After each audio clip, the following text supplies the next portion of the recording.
Ignition sequence starts. 6, 5, 4, 3, 2, 1, 0. Liftoff. We have a liftoff.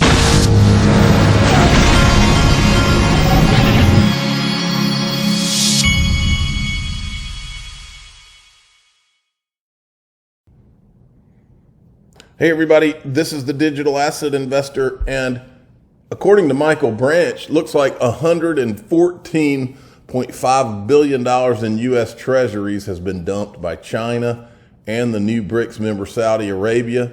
And then over here you've got Russia dumping U.S. debt and buying gold instead. Do you see where this is going, folks? I do, which is why I own my XRP, and I just got my my second gold sponsor.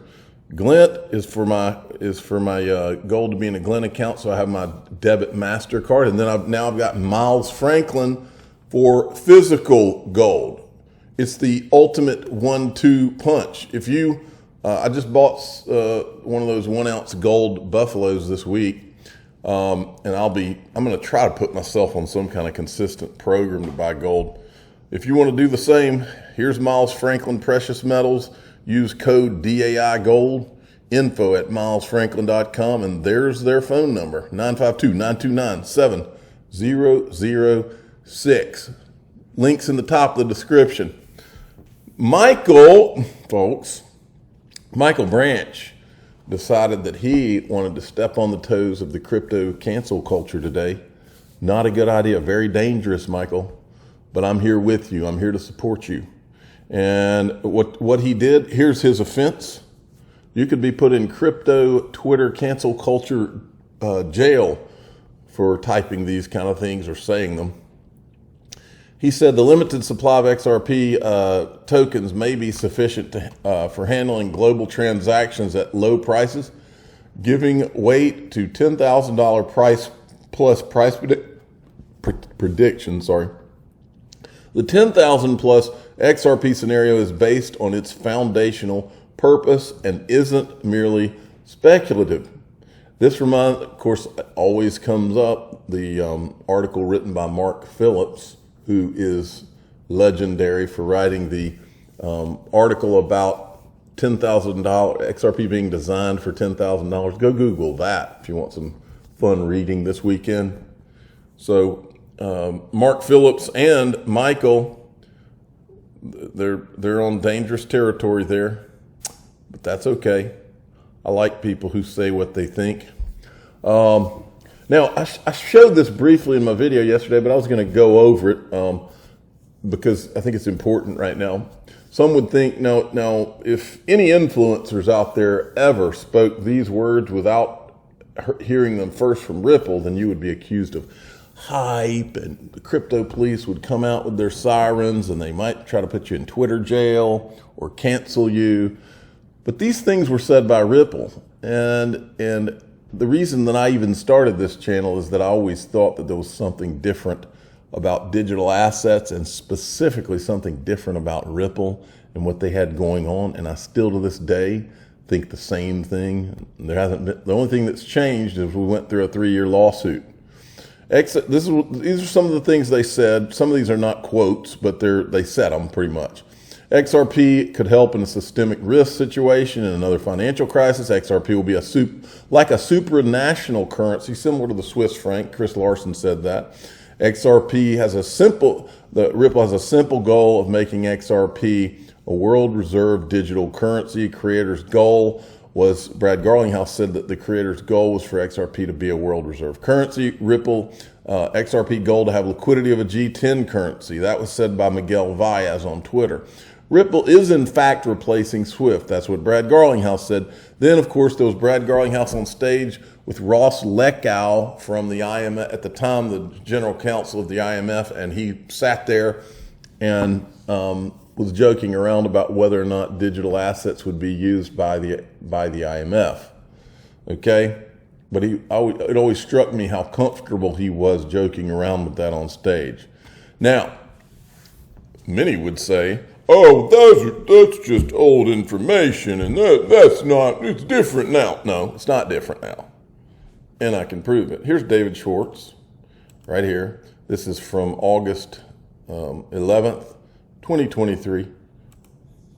Do you believe that there can be two existing world reserve currencies to simultaneously exist? I do, and I think that could happen. I think it's quite realistic that a lot of the world is just done with the dollar as their reserve currency. And I'll make a comment here. Not only is it still in play, it's more in play now than it ever was. Just look around you. Look at what's going on. We're not here for green candles and the day-to-day ups and downs. That's not why I'm here. What we're here for is the big prize. What we're here for is because this is that 1 in 100 or 200 year storm where I've always thought about it to this day. When they formed the Federal Reserve, you had the five representatives of the five or so wealthiest families in the world in that room in Jekyll Island, and they were planning the World Reserve. They were planning the Federal Reserve. I've always thought of this as this time it's a redo, but this time retail gets to have we get to sit in the corner and have a tiny little sliver. Almost as if that was the plan. Is for us, this time we're going to let retail have a tiny little sliver of this pie. And I've got my sliver, and I'm in it to win it. Listen to the rest of this. And I think that there's a lot of places that are willing to try something else. And, one of my scenarios, and I don't think it's going to play out quickly, but like one of my wild case success scenarios for a digital asset is if countries start to realize that the US dollar is not going to be the reserve currency forever. Other things are going to be the reserve currency. And the same thing that we saw with banks. Like people, when we started selling software to banks, people would say to me, why would a bank use something that like you guys were selling them when they could use something that was like made by banks? And what they didn't realize is that, only like 10 banks in the country, on the planet, are Deutsche Bank, HSBC, Credit Suisse, JP Morgan Chase, like the ones who would build a system that the entire planet would run on. For the rest of the banks, that's 6,000 smaller banks, those are their biggest, strongest competitors. Those are the entities they hate the most. They would not want to use the system built and maintained by them because it's going to be biased in favor of them, their biggest and strongest competitors. And I think the same thing could happen to nations. Like every nation would love for their currency to be the world reserve currency. That's helped the U.S., that's grown the U.S. economy, quote unquote, unfairly by leaps and bounds for decades. And every other country would be like, yeah, we'd like to have the world be the world's reserve currency. But the only countries that could possibly pull it off is the U.S. holding its position, maybe the EU, maybe Russia, maybe one or two others. But realistically, most countries know that if there's going to be a new world reserve currency that's a country's currency, it's not going to be them. And so they might actually prefer a currency that nobody can control to one that's controlled by their largest geopolitical rivals. And so that's like what I think is the biggest possible success scenario for digital. Yeah. He's not going to say it, but he's dancing all around it, isn't he?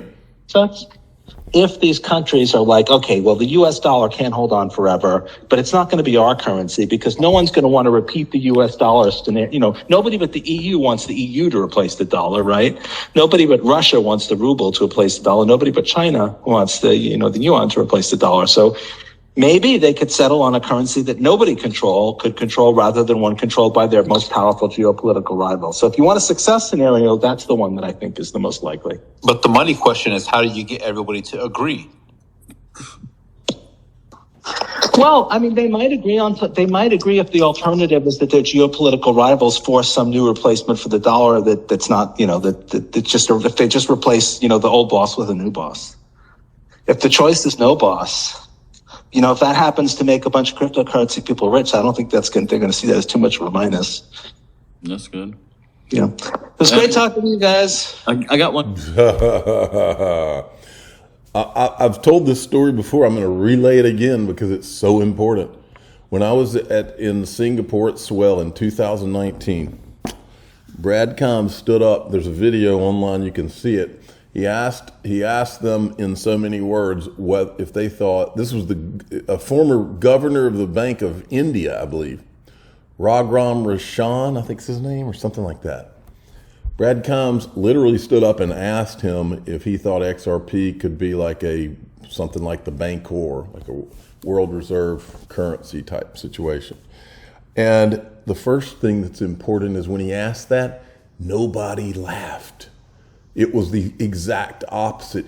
There was like a low murmur. It was the question that everybody was afraid to ask, but they were all thinking the same thing in that room. And there was like a low clap almost. It was the most unbelievable moment, and you couldn't hear that part on that video. But the important thing is that right after he asked it, David Schwartz got up and walked out of the room. Brad Combs followed him out of the room and asked him if he was out of line by asking that kind of bold type question. And David Schwartz told him, no, not at all. Not at all. And he said, well, who else is it going to be? Is it going to be China? In other words, what he was saying was, who's going to trust a communist country to create this neutral bridge currency? That's it, folks. We're not crazy. We're not, a lot of time's passed and therefore that was an old goal. No. That is so, if you see anybody telling you that, you need to question what their motives are, because that is absurd. This has been the plan from day one. Brad Garlinghouse said that the people that created XRP, their mission was to create a world reserve currency. And they created it, what was the founding of OpenCoin, 2012? So from 2012 till Miguel Valles was saying that it was the simple goal up in 2017? So for 5 years, that was the goal. And then all of a sudden, from 2017 to now, they just, we're just going to change. We're going to abandon that because the SEC doesn't like us or whatever. No. Now we've got eGrag Crypto, who's also trying to cause trouble this morning. He's got he keeps on pounding on this. If the patterns of 2017 are repeated, and he's got potential of 2000.